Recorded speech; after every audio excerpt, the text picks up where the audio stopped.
Hello everyone, a very good evening to all of you. Hope all of you are doing well and welcome to everyone in my channel Sri Life. Around 22 days पहले मैंने एक video post करी थी।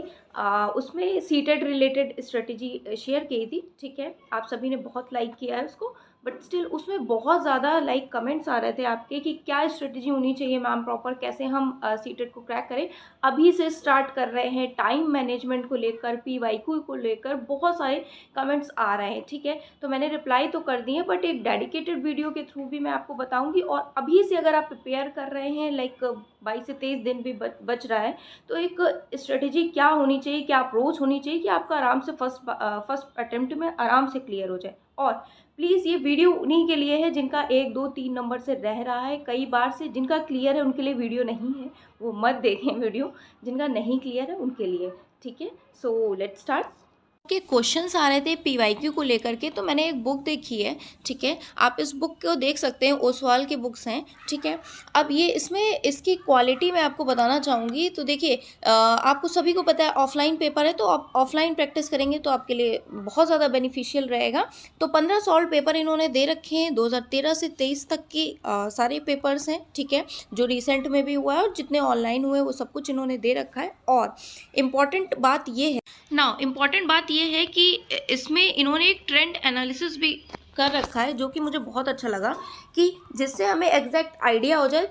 4 से 5 years का इन्होंने, ये देखिए इतने क्वेश्चन पेपर इन्होंने ये सारे क्वेश्चन पेपर दे रखे हैं। ट्रेंड एनालिसिस कर रखा है, ट्रेंड सिलेबस भी मेंशन है, and trend analysis is very important. ये इन्होंने बता रखा है कि कौन से टॉपिक से कहाँ से कितने कितने क्वेश्चन आए, उस हिसाब से आप प्रिपेयर कर सकते हैं। पिछले 5 साल का इन्होंने एनालिसिस किया, और ये तो किया ही है, साथ साथ इनका जो माइंड मैप है एंड एक्सप्लेनेशन की अगर हम बात करें, एक्सप्लेनेशन में दिखाना चाहूँगी। एक्सप्लेनेशन का वे इनका बहुत अच्छा लगा मुझे। ये देखिए क्वेश्चंस हैं। ठीक है, पहले इसको खुद आप सॉल्व करिएगा, इंग्लिश मीडियम वालों के लिए है। ठीक है, वेरी बेनिफिशियल। डिस्क्रिप्शन में आपको लिंक मैं प्रोवाइड कर दूंगी, आप डिस्क्रिप्शन से बाय कर सकते हो बुक। ठीक है, और बुक मैं आपको दिखाती हूँ इसका एक्सप्लेनेशन। इन्होंने जैसे कुछ कहीं पे किसी कोई ऑप्शन करेक्ट है तो वो तो बताया ही है, साथ साथ नोट भी लिख रखा है, तो वो ज़्यादा बेनिफिशियल आपके लिए हो सकता है। ये देखिए इन्होंने जैसे नोट लिख रखा है कि इसमें ये है, तो बहुत अच्छे से एक्सप्लेनेशन है, आप देख सकते हो। ओके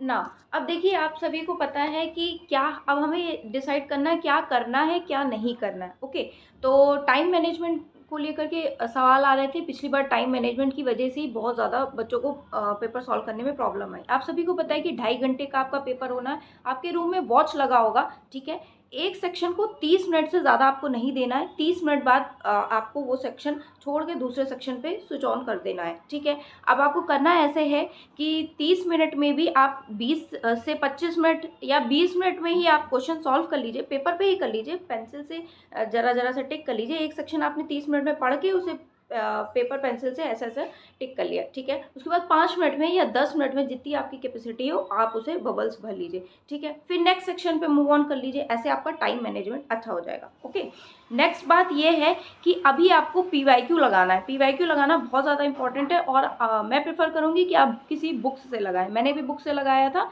ऑनलाइन में ऐसे खोजने में बहुत ज़्यादा दिक्कत होती है, तो आप बुक से लगाएं, मैंने भी लगाया था। ठीक है, अब आप उससे लगाएंगे तो आप सीरियसनेस के साथ लगाइए, 2.5 घंटे बैठ के सीरियसनेस के साथ लगाइए। पैसेज भी सीरियसनेस के साथ सॉल्व करिए। ये मत सोचिए कि आप घर में बैठे हैं। ठीक है, जो आ रहा है आप उसे टिक कर दीजिए, जो नहीं आ रहा है क्वेश्चन उसे आप नोट डाउन कर लीजिए। किसी कॉपी में नोट डाउन कर लीजिए कि भाई ये टॉपिक मुझे नहीं आता। अब जब वो टॉपिक नहीं आता है, पूरा आपका एक PYQ हो गया 1 ईयर का, तो वो टॉपिक आप फटाफट पहले पढ़ लीजिए। जब पढ़ के वो टॉपिक समझ जाए, वो पेपर आपका लगे कि हाँ अब इस पेपर में कोई पूछे तो मैं बता सकती हूँ या बता सकता हूँ, फिर नेक्स्ट पेपर आप सॉल्व करिएगा। एनालिसिस इज मोर इम्पॉर्टेंट, मतलब आपको क्वालिटी चाहिए। ठीक है, क्वांटिटी बढ़ाने से अच्छा है कि आप क्वालिटी को इंक्रीज करें। क्वालिटी तभी इंक्रीज होगी जब आप एनालिसिस कर पाएंगे। ओके, अब आपकी स्ट्रेटेजी क्या होगी? देखिए CDP है, सबसे पहले आपको CDP करना है। CDP आपने किया, उसके बाद आप हिंदी भाषी क्षेत्र से आपने हिंदी कर लिया, फिर इंग्लिश कर लिया, उसके बाद अप्रोच होनी चाहिए EVS की, उसके बाद मैथ्स में टाइम लग जाता है। ठीक, इस तरह आपको करना है। अब ये बात आ रही है कि कहाँ से क्या पढ़ना है, तो ये भी डिस्कस कर लेते हैं। तो देखिए अभी भी आपने नहीं पढ़ा है तो आपके पास टाइम है, आप आराम से क्लियर कर सकते हैं। 90 प्लस वाले पास माने जाते हैं या पास होते हैं, ठीक है। सीडीपी के लिए आप किसी भी किसी ना किसी बुक से तो आपने डीएलएड या फिर बीएड में पढ़ा ही होगा, तो वहाँ से आप पढ़ लें, या फिर जो है हिमांशी मैम है, सचिन सर हैं, कोई भी है या कोई भी टीचर है, मैंने भी पिछली बार मैराथन कराई थी, अगर टाइम मिलेगा तो कराऊंगी, ठीक है। तो आप कहीं से भी किसी भी चैनल से आप प्लेलिस्ट उठाइए। अगर हिमांशी मैम की बात करें तो आप प्लेलिस्ट में देखिए, उन्होंने 11 वीडियोस कराई हैं मैराथन्स में, आप उतना कर लेंगे उनकी प्लेलिस्ट से सीडीपी, उतना आपके लिए मोर देन इनफ है। आपका आराम से सीडीपी हो जाना है, मतलब 30 में आपके 25 प्लस आराम से आ जाने हैं, ठीक है ना। हिंदी मीडियम वालों के लिए सचिन सर, ठीक है। नेक्स्ट अगर हम बात करें तो हिंदी की आती है, तो देखिए हिंदी में आपको ये करना है 15 नंबर की पेडागोजी, यानी 15 नंबर का पैसेज के लिए आप रोज एक पैसेज सॉल्व करें, या एक दिन हिंदी कर लें, एक दिन इंग्लिश कर लें, एक दिन हिंदी कर लें, एक दिन इंग्लिश कर लें, इस तरह से आप पैसेज सॉल्व कर लेंगे, आपका हो जाएगा, ठीक है। और जो पैसेज में नहीं आ रहा, जैसे किसी का आपको कोई वर्ड का मीनिंग नहीं आ रहा, तो उस वर्ड का मीनिंग को लिख लें, उसको समझ लें, है ना, क्वालिटी को इंक्रीज करिए, ओके। रही बात पेडागोजी की, तो पेडागोजी मैंने भी कराई है हिंदी और इंग्लिश की। हिंदी की बस 1-2 क्लास बची हैं, हो जाएंगी, है ना, और इंग्लिश की भी हो गई, हिंदी की भी होगी। बहुत छोटी छोटी वीडियोज़ है, 5 से 6 मिनट की, 5 से 6 मिनट की, क्योंकि मैंने रिकॉर्डेड दी हैं, ओके। तो आप वहाँ से हिंदी इंग्लिश पेडागोजी कर सकते हैं। अगर बात करें बड़े टीचर्स जो भी आपके हैं, सचिन सर या फिर हिमांशी मैम, इनकी वीडियोज़ आप देखेंगे, नो डाउट थोड़ा सा टाइम टेकन है, क्योंकि उन्होंने लाइव में डिस्कस किया, तो थोड़ा टाइम लग गया है, 1 से 1.5 घंटा, ठीक है। आप मेरी वीडियो देख लेंगे तो 5 से 6 मिनट में, टोटली डिपेंडेंट ऑन यू। आपका मेरा मोटो है कि आपका एग्जाम क्लियर होना चाहिए, आपको जहाँ से देखना है देखिए, ठीक है। इस तरह से आपकी पेडागोजी हो जानी चाहिए। हिंदी इंग्लिश दोनों की पैसेज बता दिया, ओके।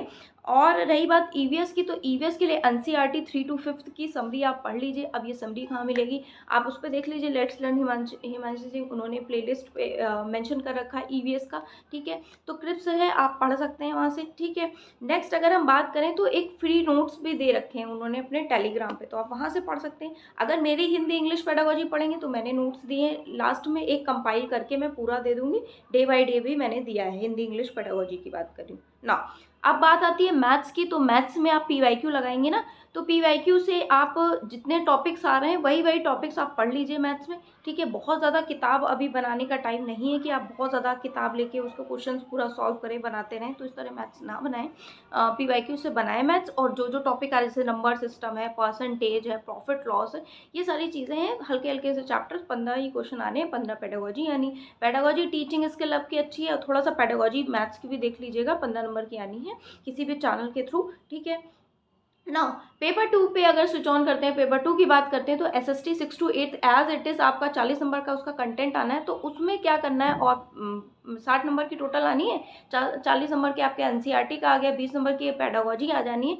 तो अगर आप पेडागोजी की बात करें तो पेडागोजी तो आप एज अ टीचर टैकल कर लेंगे, ठीक है। रही बात एनसीईआरटी की, तो वो एनसीईआरटी एज इट इज़ आप बुक्स से ही दिया जाता है, तो मैंने 6, 7 और 6 और 8 की हिस्ट्री कंप्लीट करा दी है, 7th की 2 चैप्टर हिस्ट्री हो गए, तीसरा भी अपलोड होने वाला है, और ज्योग्राफी भी स्टार्ट कर दी है।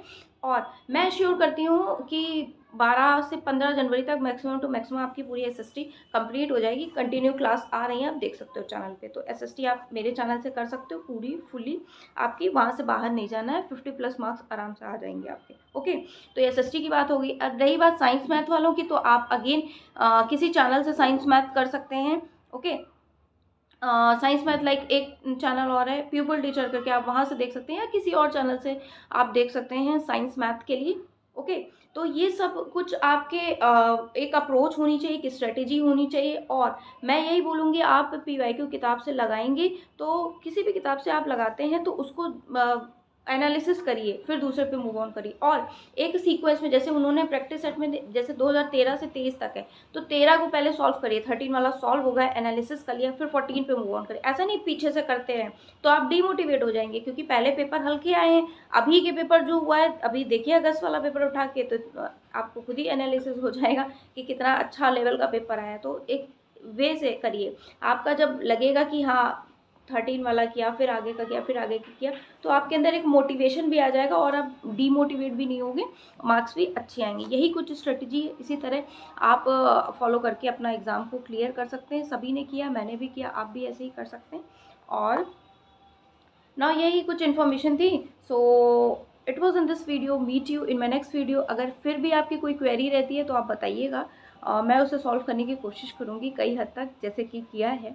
और क्लासेस अब इस चैनल पे चल रही हैं, आप कंटिन्यू देख सकते हैं सीटेट से रिलेटेड। So it was in this video, meet you in my next video, till then bye. And अगर आपको बुक चाहिए तो आप देख सकते हो डिस्क्रिप्शन में। Okay, bye.